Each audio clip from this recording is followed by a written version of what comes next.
लिहाजा हम सत्ता में बैठने वालों को समझते हैं सब कुछ जानते हैं। मेरा अपना एक्सपीरियंस ये कहता है कि सत्ता में बैठने वाले कुछ भी नहीं जानते और ना वो जानना चाहते हैं। कभी ऐसा नहीं हुआ। लेकिन सत्ताओं का परिवर्तन करने वाले जरूर ज्ञानी लोग होते हैं। इसलिए जब हम इतिहास की बात करते हैं, आचार्य चाणक्य की बात करते हैं, तो चाणक्य को सुनते भी हैं, बोलते भी हैं, देखते भी हैं।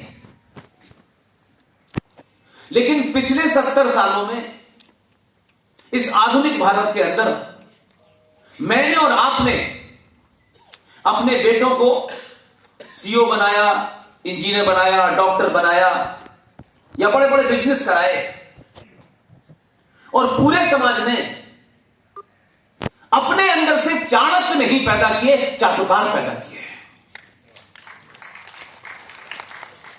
इसलिए जो कुछ आज हमारे सामने हो रहा है, जो चुनौतियां आज हमारे सामने हैं, वो सत्ता नहीं खत्म कर सकती, क्योंकि सत्ता ने ही उन चुनौतियों को आपके सामने रखा है ताकि आप इस चुनौतियों से उलझे रहें।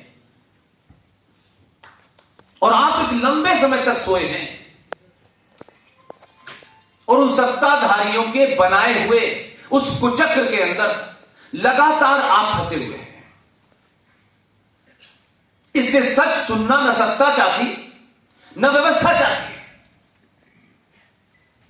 आज एक लंबे कालखंड के बाद भारत का एक प्रधानमंत्री एक सच बात पार्लियामेंट में बोलता है। पूरे देश में कुछ लोगों को तकलीफ हो जाती है, न तो वो नाम लेता है न किसी पे अटैक करता है, लेकिन इतिहास का एक वो सच बोलता है जिस सच को किसी ने पढ़ाया नहीं। लेकिन प्रधानमंत्री संविधान की शपथ लेकर जब बोलता है तो इस बात की कम हमें उम्मीद करनी चाहिए कि प्रधानमंत्री ने सिर्फ झूठ बोला होगा। और अगर उससे भी सत्ताओं को दिक्कत है तो फिर प्रधानमंत्री का भाषण भी भड़काऊ भाषण में आता है। इसलिए सत्ताओं को इसकी चिंता नहीं होनी चाहिए कि पुष्पेन जी आज भड़काऊ भाषण देंगे। भड़काने की कोई आवश्यकता नहीं है। अब कुछ लोगों को भड़कने की आदत है 700 साल से, तो उसका इलाज नहीं है।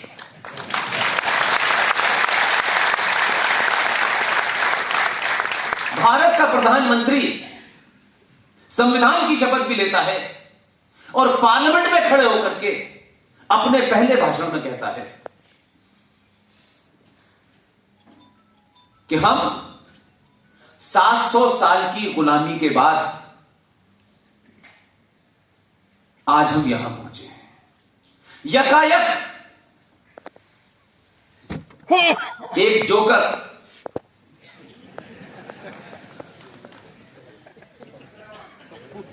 देखिए, मैंने कुछ कहा, आपने नाम पता कर लिया। उसका पहला रिएक्शन था कि ये आदमी प्रधानमंत्री 700 साल की बात क्यों कर रहा है, क्योंकि हमने तो गुलामी सिर्फ अंग्रेज को ही मानते हैं, तो औरंगजेब तुम्हारे चचा लगते थे क्या?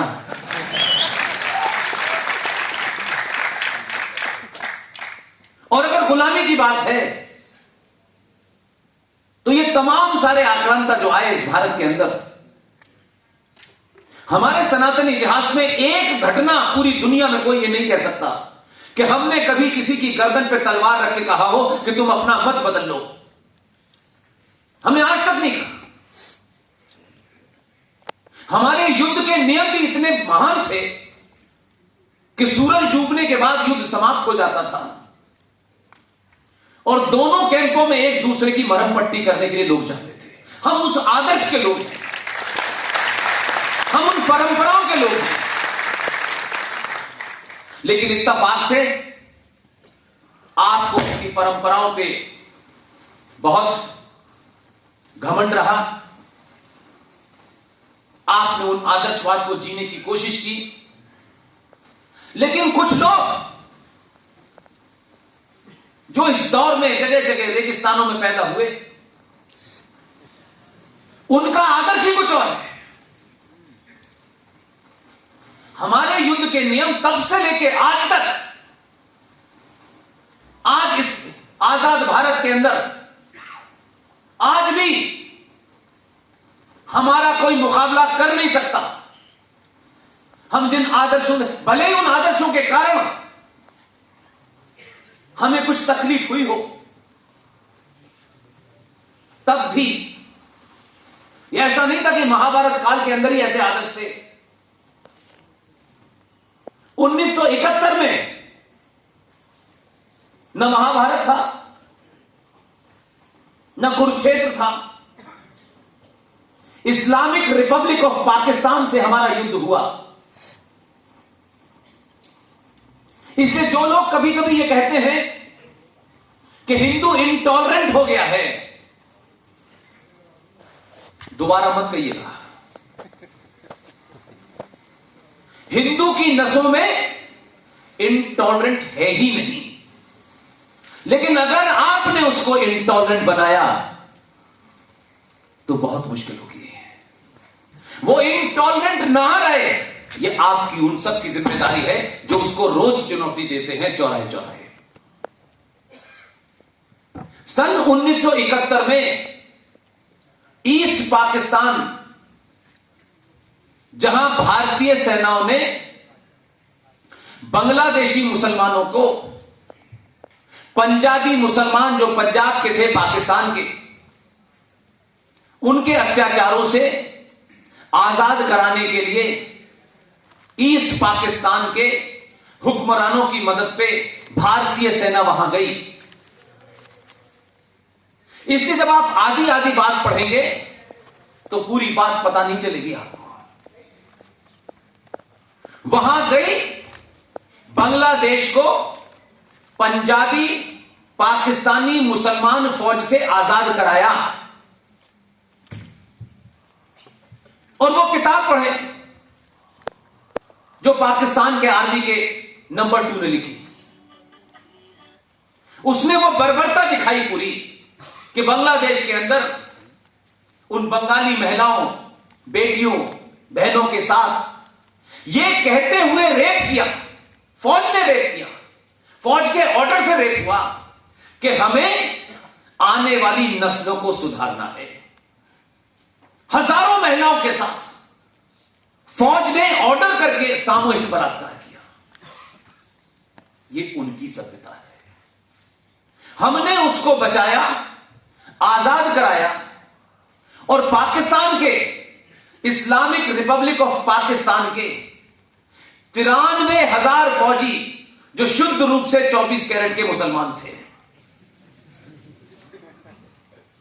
93,000 को 71 के भारत की बात करिए, जब हमारे यहां भी बहुत ज्यादा हालात अच्छे नहीं थे। उस वक्त गेहूं भी विदेश से आता था। उस गरीबी के हालत में भी 93,000 पाकिस्तान के उन फौजियों को 2 महीने तक भारत में रखा, सम्मान के साथ रखा। किसी को खरोच नहीं आई। ऐसा नहीं किया कि ये मुसलमान हैं तो इनको खाना मत दो, ऐसा नहीं किया। जबकि भारत में बहुत रोष था, गुस्सा था। 2 महीने के बाद जनेवा कन्वेंशन के तहत पूरे सम्मान के साथ 93,000 इस्लामिक रिपब्लिक ऑफ पाकिस्तान के मुसलमान फौजियों को अपने घर वापस भेजा। यह किसी की सभ्यता का सामूहिक प्रदर्शन है। और दूसरी तरफ जो लोग कहते हैं ना ये भाईचारा है, ये गंगा जमुना तहजीब है, ये दुनिया का सबसे बड़ा फ्रॉड है। मुझे खुशी है कि आज आप उससे बाहर आने की कोशिश कर रहे हैं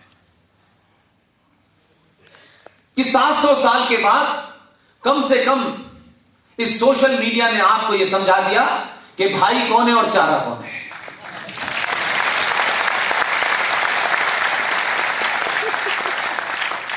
एक युद्ध हुआ हमारे यहां, उस युद्ध में एक फौजी भारत का उधर रह गया।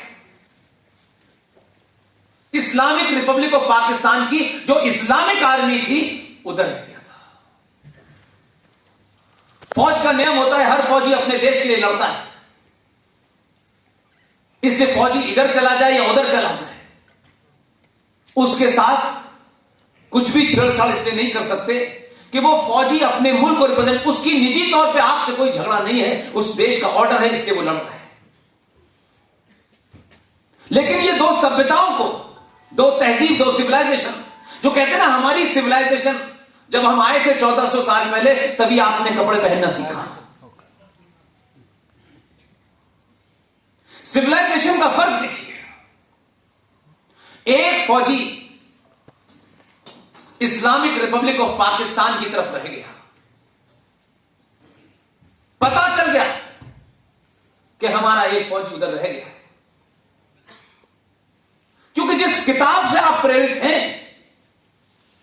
आपने उस फौजी के आंखें निकाली, किडनी निकाली, घुटने तोड़ दिए, कानों के अंदर सरिया डाल दिया। यह कल की घटना है, कोई 50,000 साल पुरानी नहीं बता रहा हूं मैं आपको। उसका नाम था सौरभ कालिया, और फिर उसके शरीर को भारत को दे दिया। ये लीजिए, वो लोग भारत के लोगों को सभ्यता का पाठ पढ़ा रहे हैं। वो लोग भारत की हजारों साल पुरानी सभ्यता को चुनौती दे रहे हैं। कभी कभी ऐसा लगता है कि जुगनू सूरज को डराने की कोशिश कर रहा है। दुख है मुझे,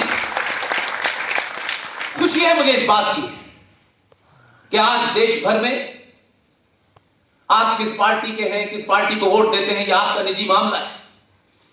आपके संगठन के ये भी निजी मामला है, आपकी जाति क्या है ये भी आपका निजी मामला है। मेरे लिए आप एक सिर्फ सनातनी है, इससे ज्यादा कुछ नहीं है।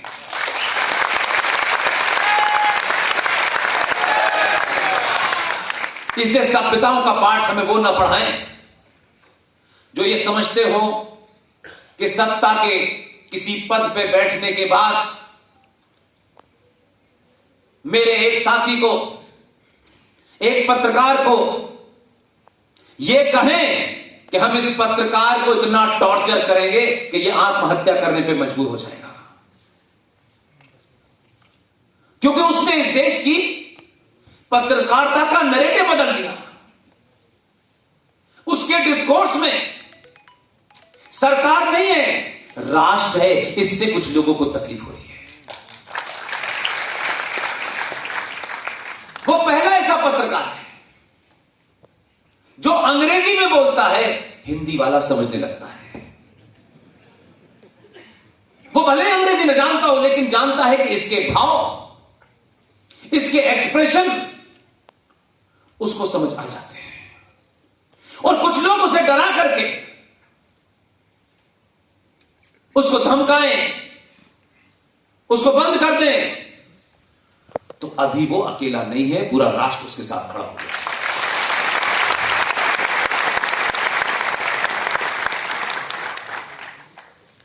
इसलिए यह भी नहीं है कि हमारे